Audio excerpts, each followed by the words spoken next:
అండి అందరికీ. Donald Trump అధికారంలోకి వచ్చిన తర్వాత ఆయన ప్రధానంగా ప్రతి ఒక్క దేశంతో కూడా ట్రేడ్ డీల్ కుదుర్చుకోవాలి అని చెప్పేసి ప్రయత్నాలు చేస్తుంటారు.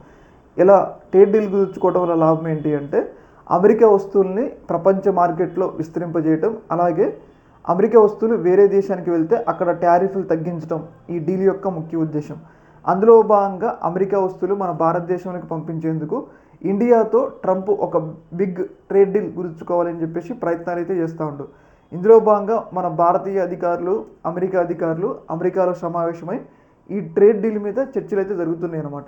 ఇందులో భాగంగా అన్ని విషయాల్లో ఒక కొలిక్కి వచ్చారు. ఆటోమొబైల్, ఎలక్ట్రానిక్, ఫోన్ గ్యాడ్జెట్స్ ఇవన్నీ విషయాల్లో కూడా పరస్పరం అంగీకారం వచ్చింది. రెండు దేశాల మధ్య పరస్పర అంగీకారం వచ్చింది. కాకపోతే ఒక విషయంలో మాత్రం అంగీకారం రావట్ల. ముఖ్యంగా ఆ విషయం ఏంటి అంటే భారతదేశంలోకి అమెరికాకి సంబంధించిన నాన్ వెజ్ మిల్క్ పంపించాలని చెప్పేసి అమెరికా ప్రభుత్వం ప్రయత్నిస్తుంది, డొనాల్డ్ ట్రంప్ ప్రయత్నిస్తుంది. కాకపోతే దీనికి మన భారత ప్రభుత్వం ససేమీర ఒప్పుకోవట్లేదు. ఎందుకు ఒప్పుకోవట్లేదంటే అమెరికాలో అక్కడ ఆవులకు కానీ గేదెలకు కానీ వాళ్ళు ఏం పెడతారంటే పచ్చిగడ్డి పెట్టరు, వాళ్ళు ప్రధానంగా మీట్ పెడతారు అనమాట. ఎక్కువ పోషకాల కోసం అక్కడ మీట్ ఆవులకి ఇస్తారు. ఆ మీట్ తిని ఎక్కువ పాలని అక్కడ ఆవులు ఉత్పత్తి చేస్తాయి.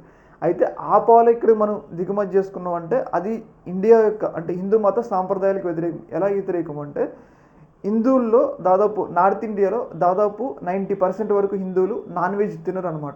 ఇలా నాన్ వెజ్ తినరు కాబట్టి అది మా సాంప్రదాయాలకు విరుద్ధం.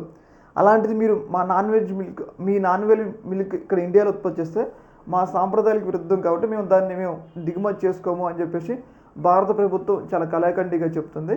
అలాగే అక్కడున్న వ్యవసాయ ఉత్పత్తులు జీన్ మానిఫైడ్ అంటే జన్యు మార్పిడి వ్యవసాయ ఉత్పత్తులను కూడా మన భారత ప్రభుత్వం దిగుమతి చేసుకోవడానికి అంగీకారం చూపలేదు. ఎందుకంటే మన భారత ప్రభుత్వం ఎక్కువ వ్యవసాయ ఆధారిత